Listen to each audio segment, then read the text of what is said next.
conductos biliares para ser eliminados hasta el intestino, hasta el duodeno. Esa es una característica, entonces, de gran importancia de la bilirrubina directa.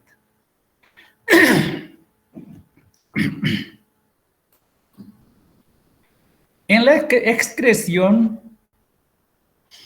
entonces, vemos acá nuevamente que el EM pasa por la fase de biliverdina, bilirrubina, y luego hacia el duodeno a través de los conductos biliares, y una parte de esta bilirrubina que ha llegado a los conductos, al duodeno, es metabolizada por las bacterias intestinales. Y se producen varios intermediarios, pero aquí mencionan, y bien que lo hacen solamente con dos, mencionan al urobilinógeno y al estercobilinógeno. ¿Por qué es importante saber que existen estos dos compuestos? Y el nombre lo sugiere. Porque una parte del urobilinógeno puede ser reabsorbida y pasar nuevamente hacia el hepatocito, a través de la porta, y de ahí pasar a la orina, filtrarse hacia la orina y darle el color típico de la orina, que es un color ámbar. Esa es la importancia de saber que hay una parte de la bilirrubina metabolizada por bacterias, el urobilinógeno, que va a dar ese color típico ámbar a la orina.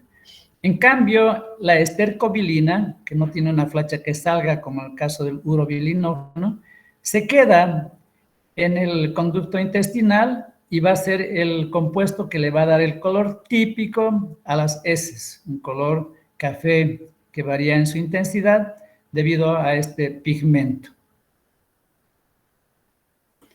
En relación a esto que acabamos de escuchar, existen dos signos que son importantes, que son la coluria, que es un aumento de coloración de la orina, es más oscura y se debe a una hiperbilirrubinemia.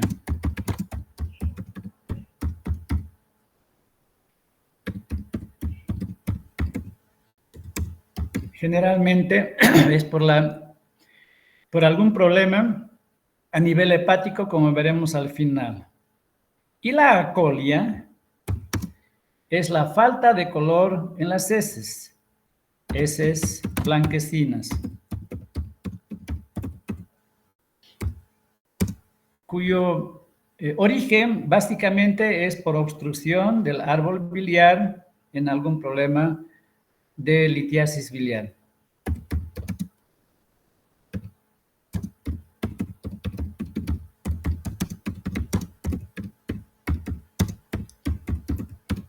Entonces, este es un segundo signo de importancia, la colia y la coluria.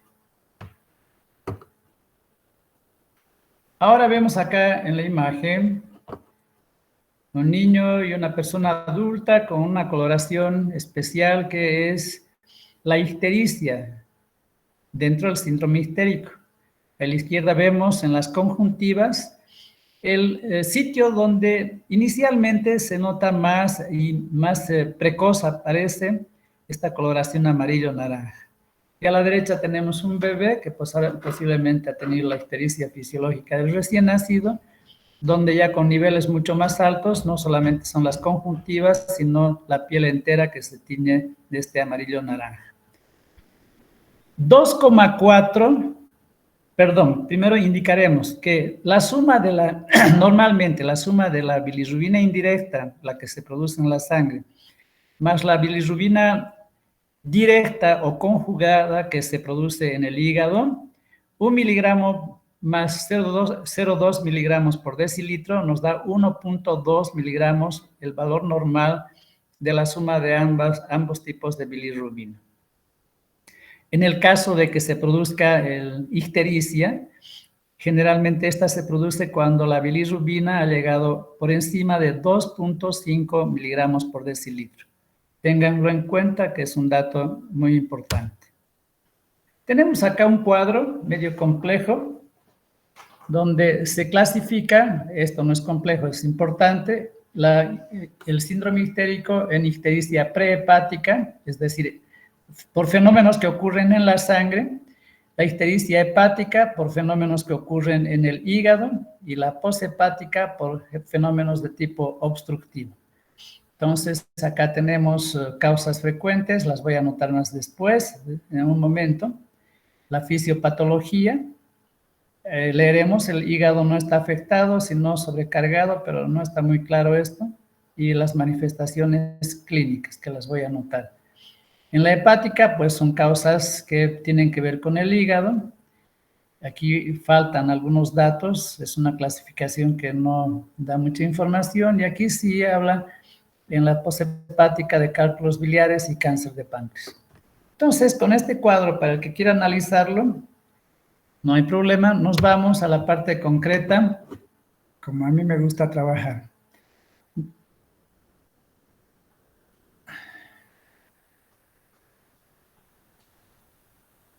Ok, ¿estamos todavía? ¿No me he salido? ¿Alguien me dice, por favor? No, doctor. Todo bien, doctor. Ya, gracias. Entonces, vamos a ver que las causas de la ictericia prehepática, más o menos en orden de importancia, tendríamos las anemias hemolíticas autoinmunes.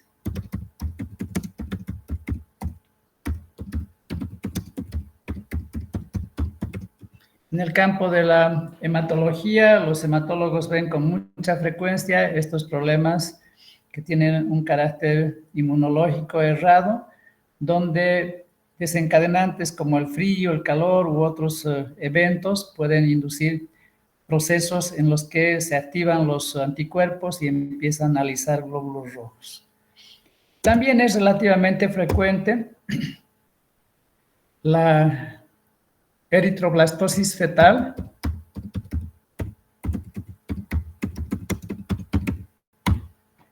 que ustedes saben que es un problema de incompatibilidad RH madre-feto y que se presenta cuando ha habido un producto RH positivo anterior que ha desencadenado la sensibilización y la activación de linfocitos B y anticuerpos anti-RH previamente, generalmente en el momento de la expulsión de la placenta, que es en el momento en que parte de la sangre del feto puede pasar a la circulación materna.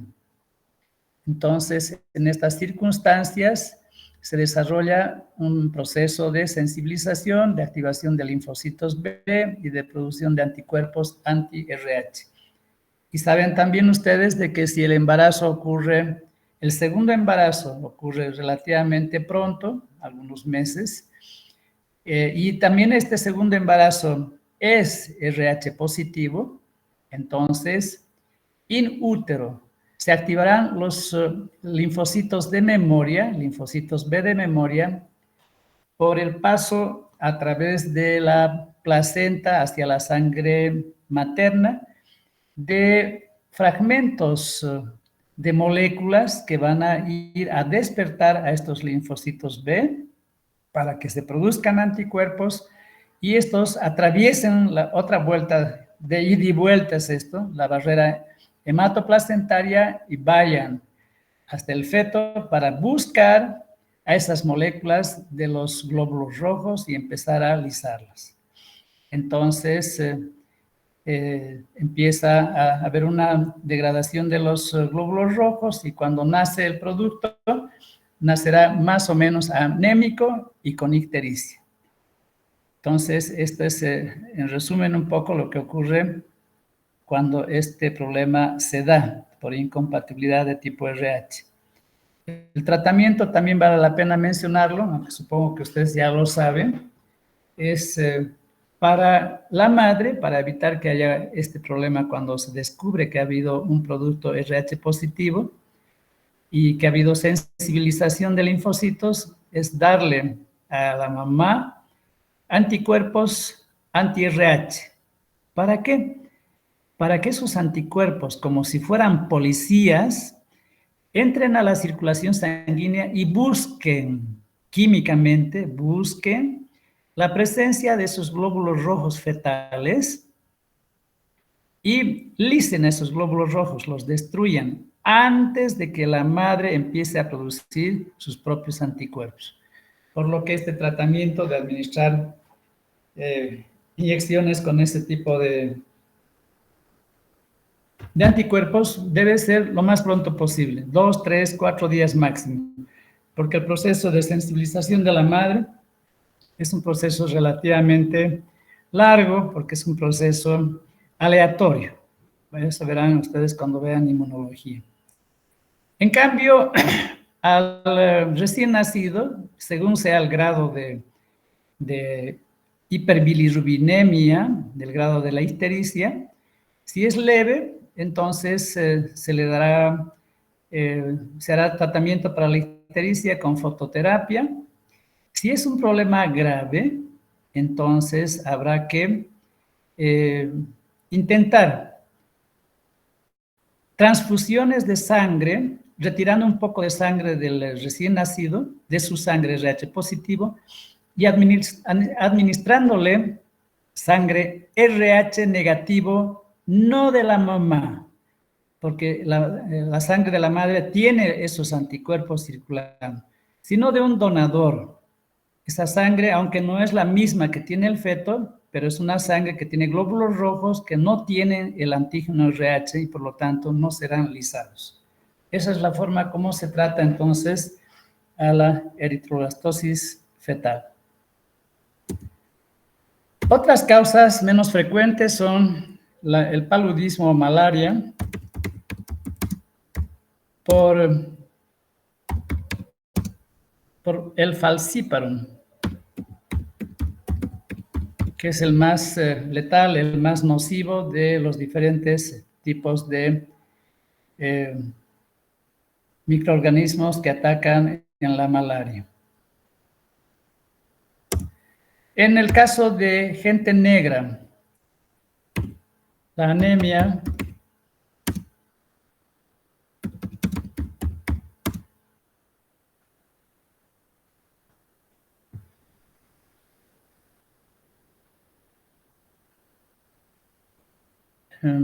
esta anemia, ahorita me acuerdo que se llama, perdón, es un lapsus.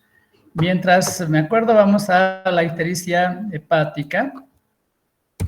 Acá vamos a indicar que una de las principales causas es la ictericia fisiológica del recién nacido.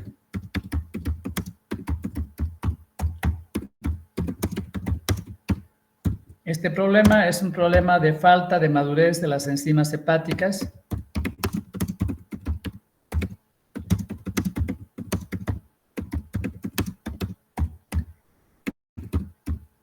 Entonces, es normal que niños, especialmente si son prematuros, tengan este problema de ictericia. En algunos casos, es suficiente la fototerapia.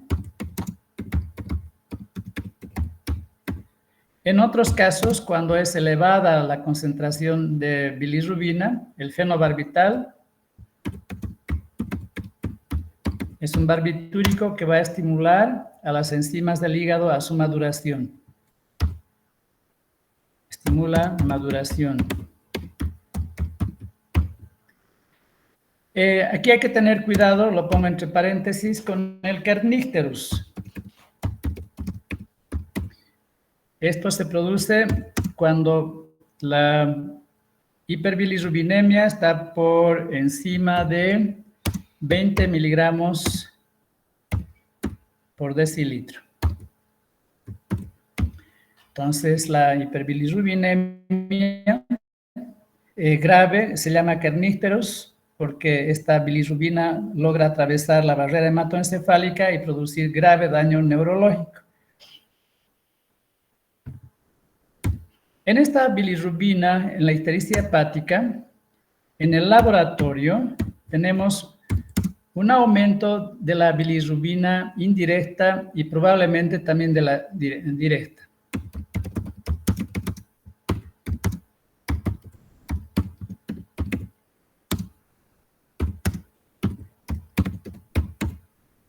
En cambio, aquí después vamos a llenar eso que está faltando.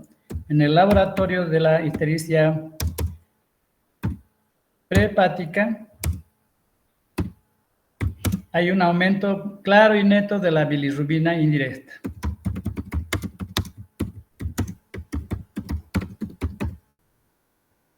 Hay otros elementos laboratoriales, creo que por el momento eso es lo más importante. Y veremos ahora la ictericia posthepática. Perdón, nos faltan causas acá. También tenemos otra causa importante, es la cirrosis. La cirrosis, ya sea alcohólica o no alcohólica. Entonces, en la cirrosis hay una insuficiencia hepática que impide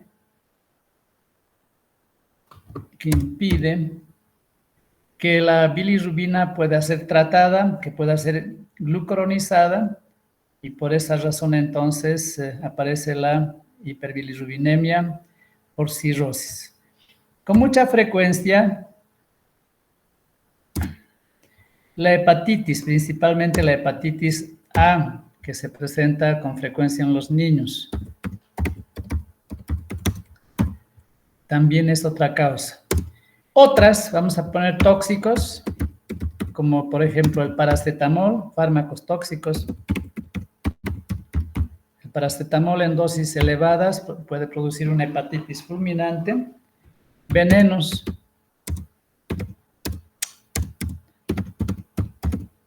Cáncer de hígado. Entre las causas más comunes de ictericia hepática. Las raras se refieren a defectos enzimáticos que se agrupan en aquellos que impiden el transporte adecuado desde la sangre hasta el hígado, en aquellas que impiden la glucuronización y en aquellas que van a impedir su excreción. Y ahí están problemas raros como el síndrome de Klinger-Nahar, como el síndrome de Dubin-Johnson o el síndrome de Wilson. Las patologías raras que no vale la pena mencionar. Finalmente, la poshepática.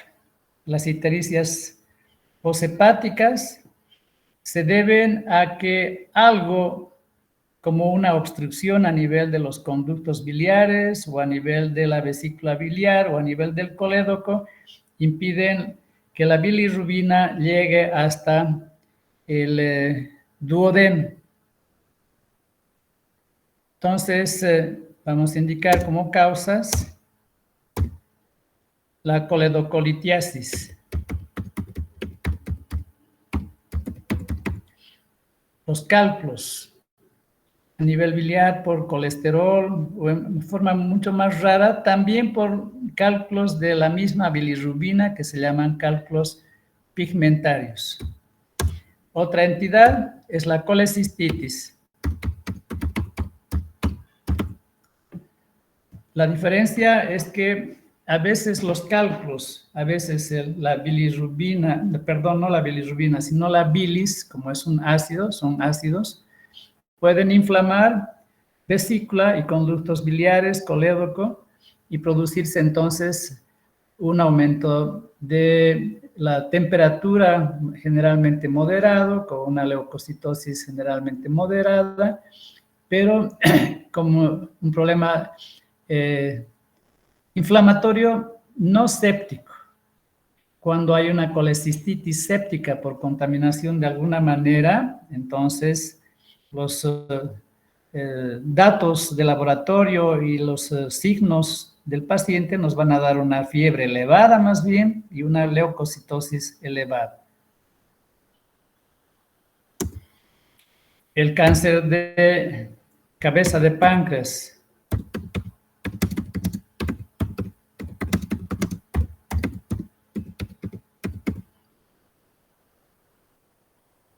Entonces, el páncreas puede tener un tumor tan grande que puede extenderse hasta la obstrucción del colédoco. O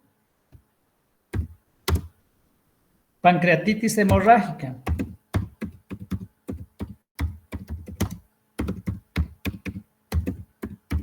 También otra causa de ictericia poshepática. En la ictericia poshepática, el laboratorio siempre muestra una elevación de la bilirrubina conjugada.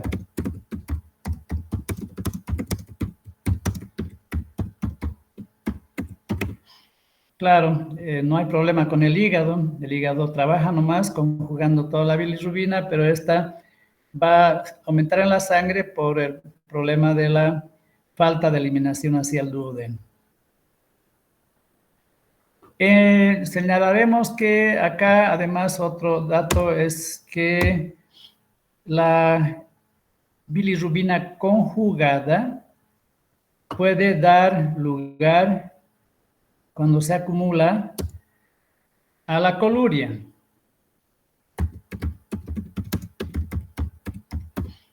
¿Por qué coluria? Porque la bilirrubina conjugada puede salir de los hepatocitos y de los conductos biliares por daño en ellos, pasar a la circulación sanguínea y luego llegar hasta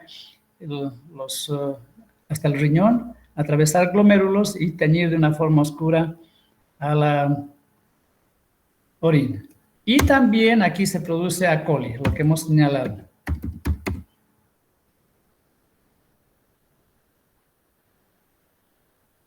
Ok.